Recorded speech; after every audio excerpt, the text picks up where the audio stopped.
As I really struggled to get up this morning, as you can tell by my hair, the one story that came out of Undisputed this morning was, of course, that Anthony Davis will no longer sign his contract extension, but instead will request a trade. And this is, of course, coming from Adrian Wojnarowski, so you know that this has 100% factual truth to it. And the crazy thing about this whole thing is how it started, where it became to where it is now.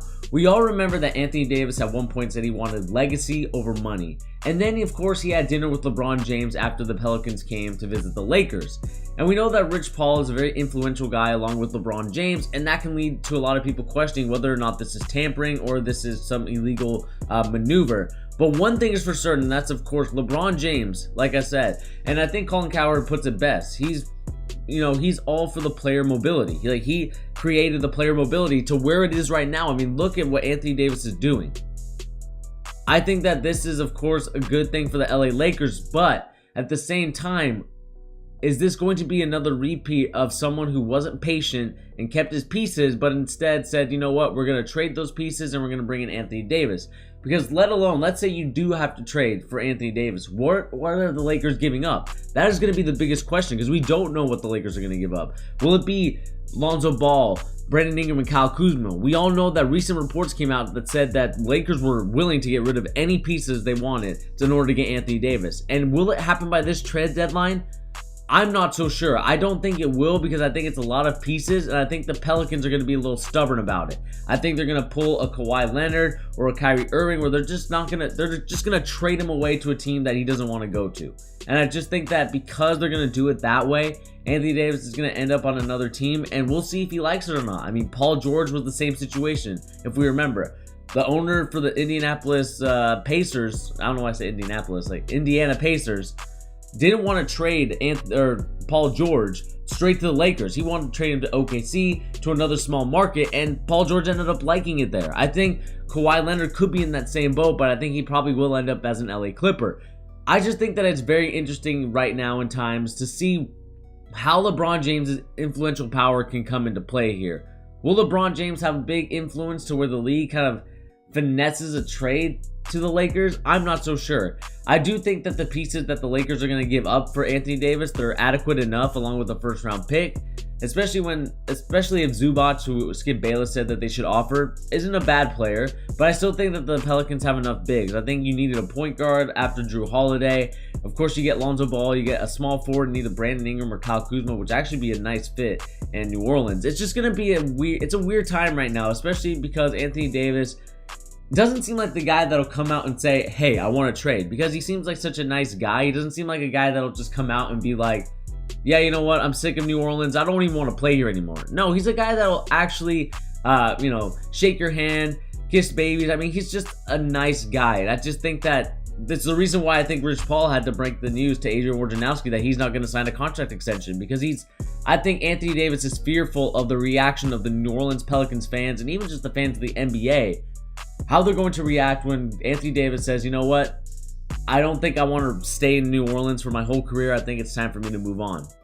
It's a little bit sad because I think that Anthony Davis, if they would have brought him some help, they ultimately should have been the biggest buyers this offseason, or even just now. They should be trading for pieces to see what they could get. Obviously, you have a great player, Julius Randle, who's playing extremely well. You have Jahlil Okafor, who can have his moments. Anthony Davis, I mean, there's a lot of other pieces that this team has that maybe you could trade. I mean, Julius Randle, I know he's been balling, but I think maybe use that as a trade asset. As much as that would suck for Julius Randle's career, I think that if you're trying to win now, or if you're trying to make sure that Anthony Davis is still in the MVP discussion, then I think you actually trade Julius Randle whenever you can. I know that after signing a player, I think you aren't allowed to trade until like December or January. So why not trade Julius Randle? Get a small forward, get a good piece, because I think Julius Randle can really help out a team right now, not just the Pelicans, but a team that's desperately needing a big to really help them out, and maybe they can eventually go to the NBA playoffs. Maybe they face the LA Lakers, and maybe that'll be the time where Anthony Davis decides, you know what, maybe I should have stayed in New Orleans, or maybe I should stay in New Orleans. But instead, the Pelicans are being patient. They know that Anthony Davis is out with a hand injury, so they're not going to make any moves. And I just think that this is kind of the reason why, if I'm a team with a superstar, I'm doing everything I can to make sure that there's talent around him, so that way he has no choice but to stay on the team. I don't want him to go to LA. I don't want him to move on. So if I'm the Pelicans, that's what I'm trying to do. But instead, the Pelicans are patient. They're waiting. They're saying, you know what, we can wait all day for the Pelicans or for Anthony Davis, that is, to sign that contract extension. And even with Anthony Davis signed, I don't think it's enough for the LA Lakers to get over the Golden State hump. Yeah, you now have an answer for Boogie Cousins, but you have an answer for Klay Thompson, Steph Curry, maybe not Draymond Green, but Kevin Durant. I know LeBron James will be checking Kevin Durant, but that's not going to be all the time. So who's going to step in there? Is it going to be a Josh Hart, who's a little bit smaller than Kevin Durant? It's just a lot of stuff that's going on. And there's also rumors that Kyrie Irving might get traded, or he might sign with the LA Lakers. I should say sign, because I don't think they're going to trade for Kyrie Irving. And this is also big news, because if we remember, Kyrie Irving dissed LeBron James. He said, you know what, I'd rather go have knee surgery than to play with LeBron James again. And that was really tough. And then we all know that Kyrie Irving came out and called out his teammates, which led to him apologizing to LeBron James, asking him for advice.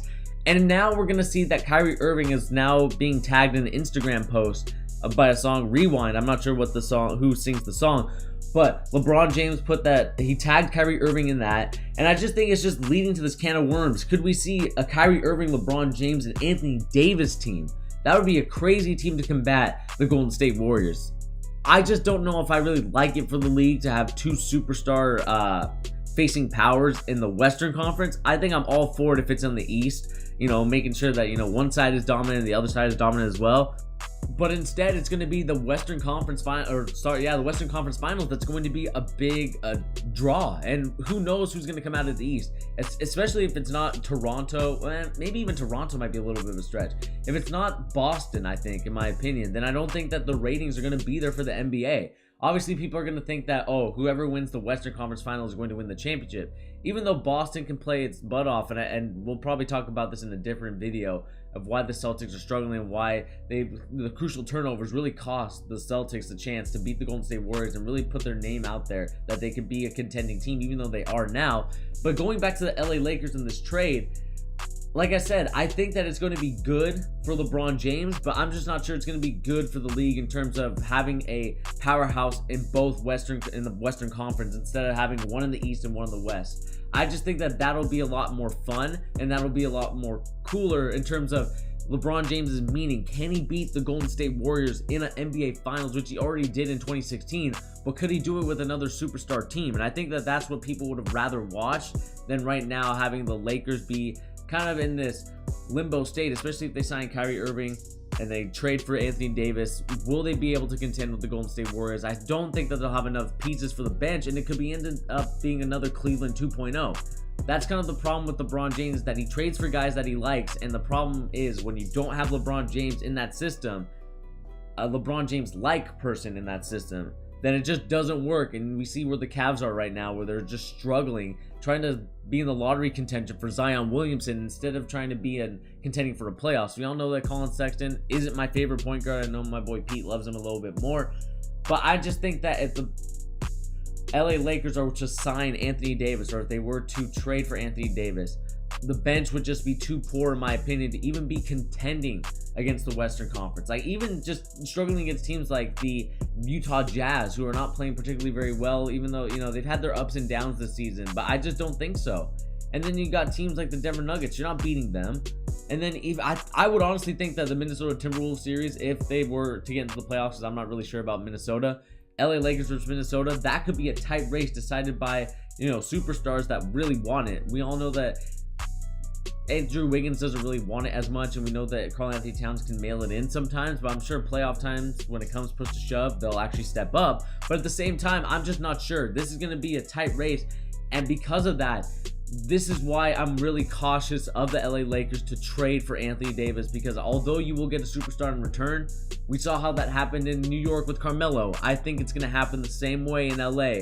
If you trade Anthony Davis straight up for guys like Kyle Kuzma, Brandon Ingram, Lonzo Ball, and then a first-round pick, or even Zubac, 4 players in a pick for Anthony Davis, yes, he's worth that talent. He's worth that value.